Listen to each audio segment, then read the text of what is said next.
Hey, my name's Bizzle. Welcome back to another episode of me and my kit car, where I just dismantle stuff and talk rubbish.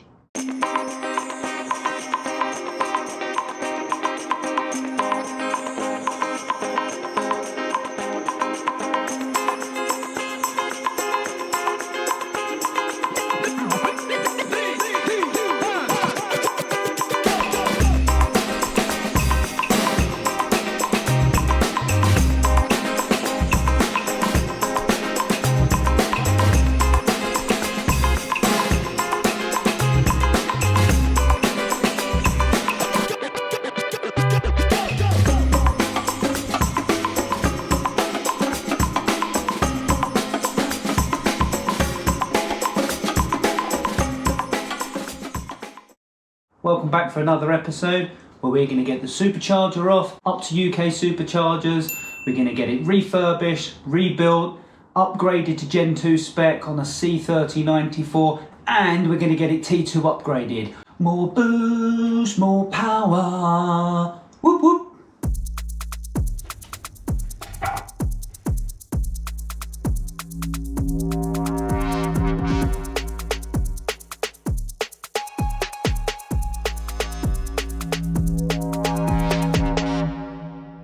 So, where is the supercharger?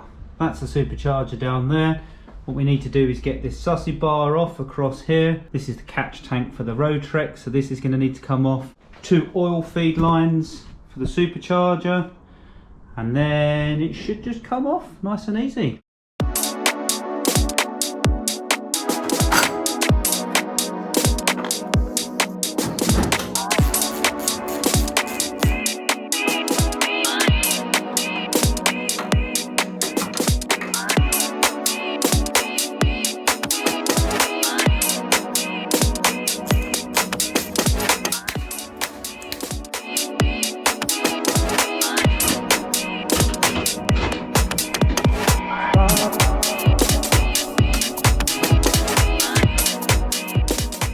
So this was a bit more of a pig than I originally thought. So I thought I was going to be able to just undo this sussy bar and the bolts for the reservoir and slide the bar out, giving me access. That hasn't worked at all. So what I've had to do in the end is undo the upper rocker and the top ball joint so that I can pull it out this way, because it just wasn't giving me enough movement because it was hitting the pulley on the engine. What a pain in the...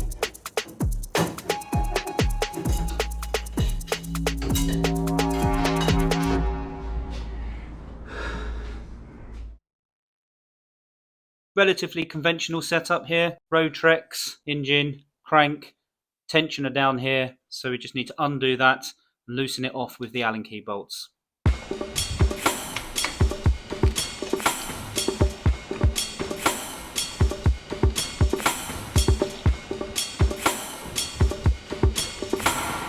So as expected, these countersink Allen heads are screwed. Managed to get this one out okay. This one and the other 2 underneath are rounded. Should be a T25. I'm going to see if I can hammer in a T27 and see if I can ease them out that way. What a nightmare.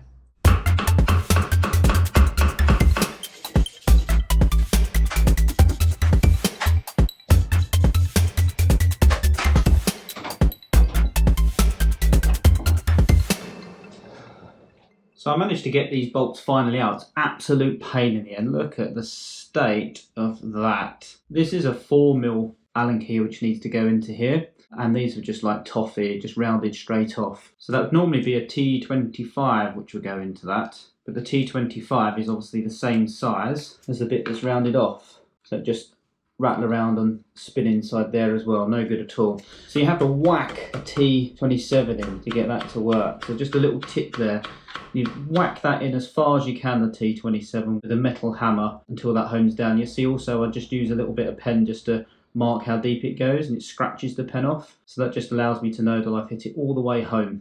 And then once that's in, a quick snap with the ratchet and then that'll come undone. Don't just slowly put the torque on to undo the bolt. Be aggressive with it and crack that undone, and that should come loose. Supercharger's now off, which is good. I've blanked off the tubes and I've blanked off the supercharger inlet outlet. So this is the gap. Quite a lot of rubber debris So I'm just going to have a check over the rubber belt, see if that's okay. Maybe consider replacing that if I need to. But yeah, it's good. Now it needs to get off to UK Superchargers. So how's this for a bit of luck? So I bought some paint online, 5 litre pots, and they come in this really good box. Kind of supercharger sized. So I'm actually going to reuse this box, wrap up the supercharger in some sort of towel, and that should safely make its way off. My grand plan is while the supercharger's off, I'm going to do some bits to this to try and get it more MOT and track day ready. So one of the things I want to do is replace the lens on one of the headlights which is gone. I want to take these brake calipers off and check them over because one of the fronts was locking up on track days, refit the handbrake and just give the car a quick check over. So if I do get an opportunity to take it on an MOT, I've got the most chance of it getting through. So yeah, that's the kind of stuff I'm going to be working on while waiting for the supercharger. So as I mentioned before, I don't have an ugga-dugga gun. So I need to drop this down because it's currently on axle stands, just loosen off the nuts a little bit and then I can jack it back up and take the wheels off and start getting to the calipers and take them off and give them a clean up.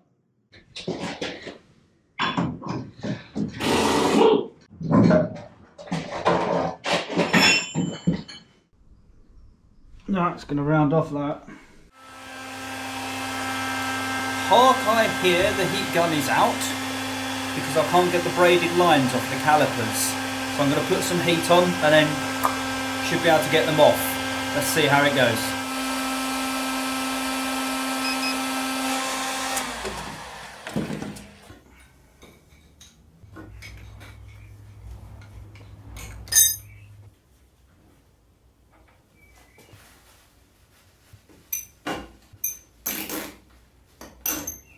I'm just going to quickly explain the obvious for people. When I undid the calipers, obviously the brake fluid just leaked straight out of the braided line here. So just elevating it as much as I can, it is open.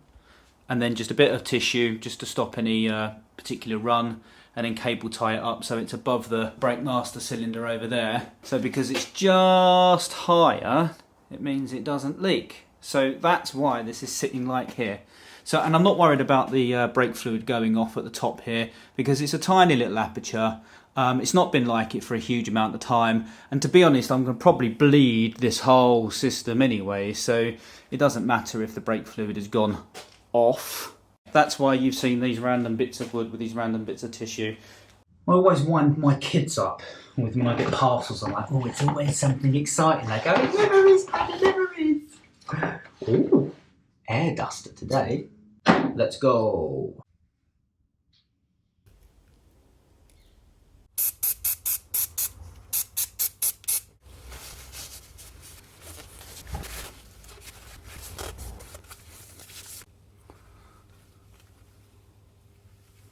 Of course, the other thing I never showed you was I also got some new bleed nipples and the new rubber seals. So shout out to Big Red and to Willwood. So when I was scratching up on YouTube about how to rebuild calipers, everyone goes, oh, it's really easy. You just use an airline. Put the airline in to push the pistons out. Two massive problems with that. One, I don't have an airline. And two, what happens when the first piston comes out? You lose all your pressure and you can't get the second, third and fourth piston out. Stupid idea. So I used a foot pump and a silicone hose and a little conical adapter I had laying around, and that managed me to push one piston out. I had to push it back in and then try and hold it in. How do I hold it in? I used this challenge as a perfect excuse to crack open CAD and get the 3D printer going. Annoyingly, my printer kept on failing. Realised it was a dirty bed. Yuck! So I cleaned the bed and then I managed to get a decent print. Trial fitted it in the piston and then made a couple of modifications to the carcellation. So instead of only having 2 positions for the cable tied to guide, in fact I had multiple positions for the cable tied to go in. This worked a right treat. Printed another 3 of these and off we go.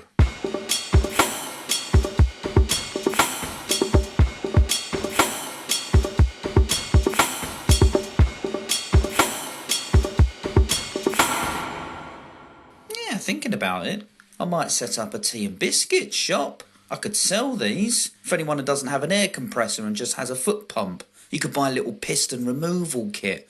Oh, hit me up in the comments if you want some of these. There is another fundamental flaw to this as well. So once you've actually pressed all the pistons out and then put them back in again, you need to get them back out again. So I very, very carefully and gently used a Jubilee clip round the piston and then just slowly prised out with a flat blade. I didn't damage it at all. It's fine. Just be gentle and patient. These calipers were minging. When I cracked open a little mini microscope and had a look inside, there was all sorts of debris. So I used spray and the air duster to give them a good clean, ready for rebuilding.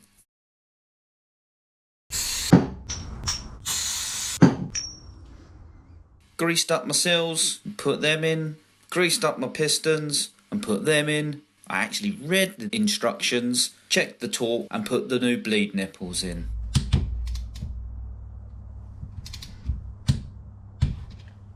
Prime the pistons, now we are rocking. Wanted to take advantage of having the calipers off. I wanted to clean all the hubs and the uprights, get them all nice and shiny. Yeah, why not, while it's all apart.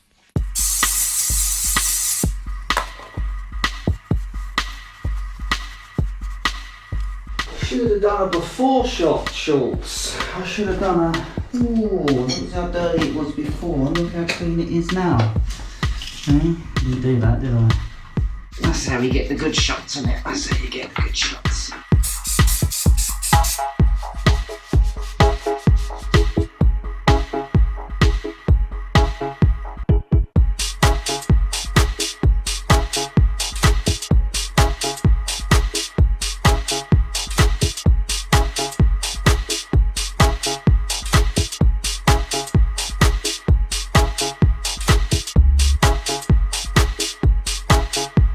Calipers fitted, brake pads needed to go back in.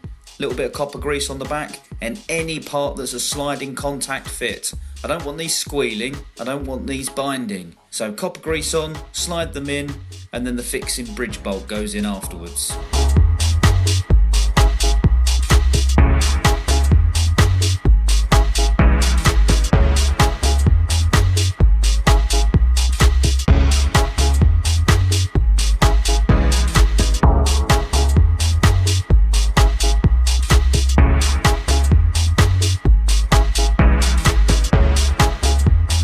At the moment, I have a trusted vacuum bleed tool and a very well practiced bleeding method.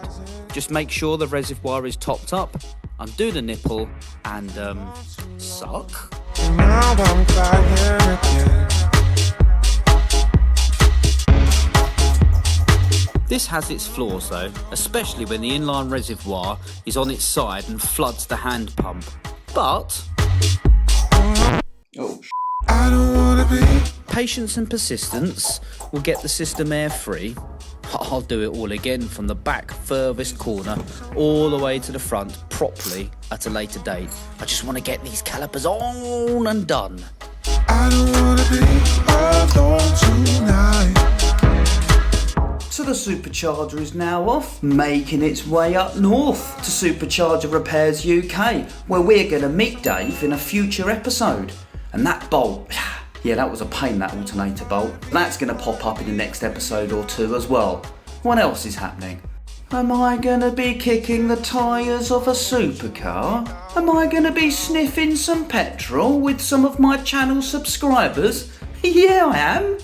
So please, check in on the future episodes. Make sure you like, share and subscribe. And thank you very much for tuning in. Let me down, let me down.